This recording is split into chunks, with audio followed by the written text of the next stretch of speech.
guys. I wanted to deal with an accusation, perform a dramatic reenactment, and finish off with some good love advice. In the scheme of things, this is ridiculously trivial, like ridiculously. But I wanted to ensure that everyone knew that I knew this was trivial, and to please ask everyone to be kind to someone today. We walked into the daycare this morning, and unfortunately one of the daycare workers' father was put in the hospital last night, and something wrong with his heart. They're not sure what's going on, and she was upset, obviously. So everyone is in fact fighting a battle. Please be kind. Please don't start drama. Now, for the accusation, I was accused by the ex of wanting to burn all of his things. I was confused, obviously, for several reasons. The first reason being, if I really wanted to burn his stuff, I would. I've bought the majority of his clothes, but really, I'm not sure what him running around naked would solve. I don't. As for his video game console, the kids use it to watch their DVDs every day. So again, no big solutions there. Where this had a little background, I guess, for me, a coworker had approached him and insisted that he watched one of the videos, wait for it, and that I said I was going to burn his things.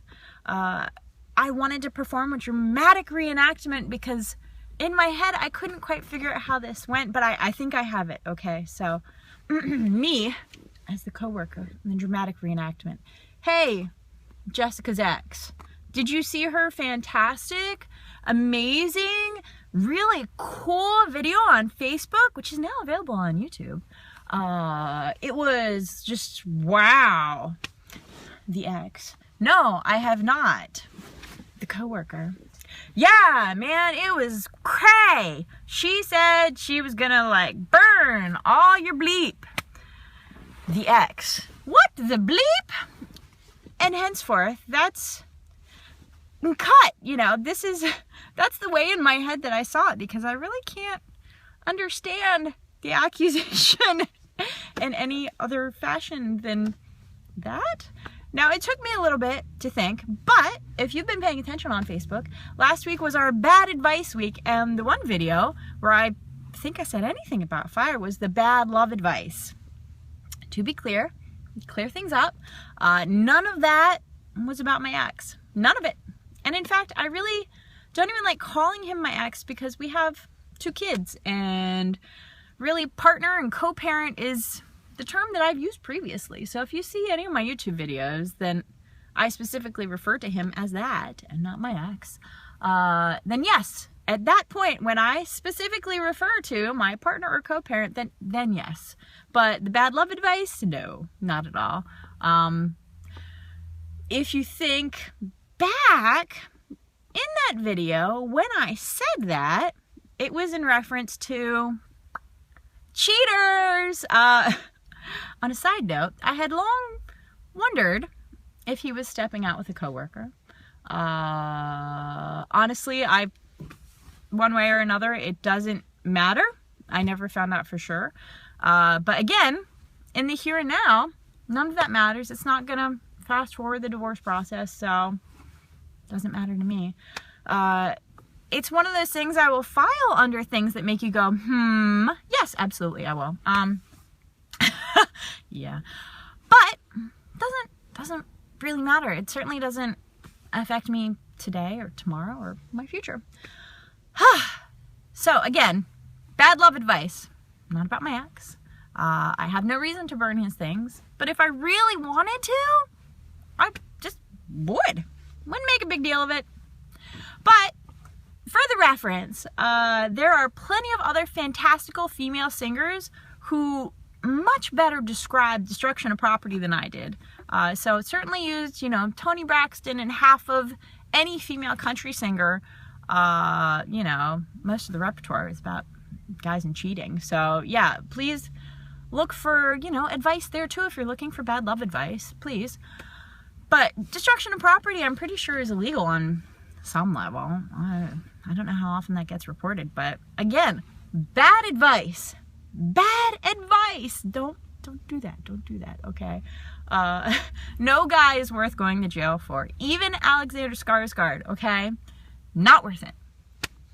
To follow up with some good advice, to be extremely clear, I'm speaking to the coworker, whether homewrecker or someone that just didn't pay attention to my video. Allow me to say, thank you for watching.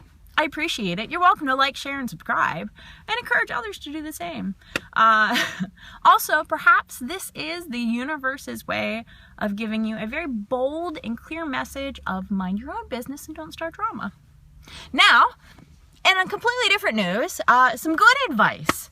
I had some friends get married this weekend. Actually, I think a few friends got married this weekend, and I had long mocked the idea of marrying your best friend. I'm like, it's cheesy, it's whatever. I was wrong. Here and now, at the 6-minute and 6-second mark, I am admitting to being wrong. Absolutely marry your best friend. And if you're not marrying your best friend, invest in the relationship so that that person becomes your best friend. But marry your best friend. Marry your best friend. Celebrate everything. Put cheesy pictures on Instagram, put cheesy pictures on Facebook, print them out, and actually have photographs in your home or apartment or, you know, tiny home, wherever you're living, of you and your partner being happy and in love and fantastic. You don't have to rub it in anybody's face. If somebody thinks that you are rubbing your joy in their face, that's their problem. Again, they should mind their own business. Celebrate everything. Celebrate the 1-month anniversary. Celebrate the 6-month anniversary. Celebrate the first time you kissed. Pick a couple song. Completely cheesy. Pick your song. It helps when you get married. You already have a few songs that you really like and think about each other. Communicate. Text. Make sure that there is at least one specified time of day where you text. Whether it's lunchtime, you leave each other messages first thing in the morning if you work different shifts. One time, make it a priority. When you have children, make your romantic relationship a priority. That doesn't mean sex. I'm not talking about sex.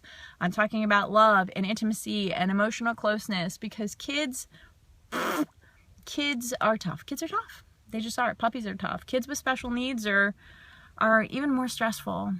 So please prioritize love. Okay, and do stupid, goofy things. Guys, girls, leave love notes. You know, leave gift cards for lunch. It doesn't have to be expensive. Put a weed on their car. It's a flower. Technically a weed. It doesn't have to be a rose. Most women really don't care about that stuff. Seriously, we don't. We would much rather have a handwritten love letter than a $50 Coach purse, or, well, probably more expensive than $50, but, you know, something like that. Real women don't need gifts that are expensive. We would rather you invest thoughtfulness and time and effort.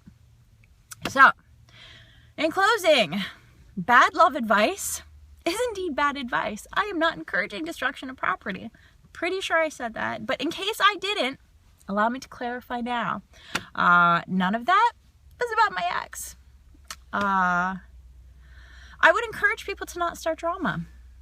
There's already enough stress in everybody's life. I mean, frankly, I've got enough to do than to deal with. I do. But I love you guys, and, you know, like, share, and subscribe. Be kind to every day. Be kind to someone today, because even though it sounds really, really cheesy, someone that you meet today is fighting some kind of battle, and we may never know what it is, but a little bit of kindness goes a long way. I love you guys so much. Have a wonderful Monday. Rock this week. I'll talk to you later. Bye.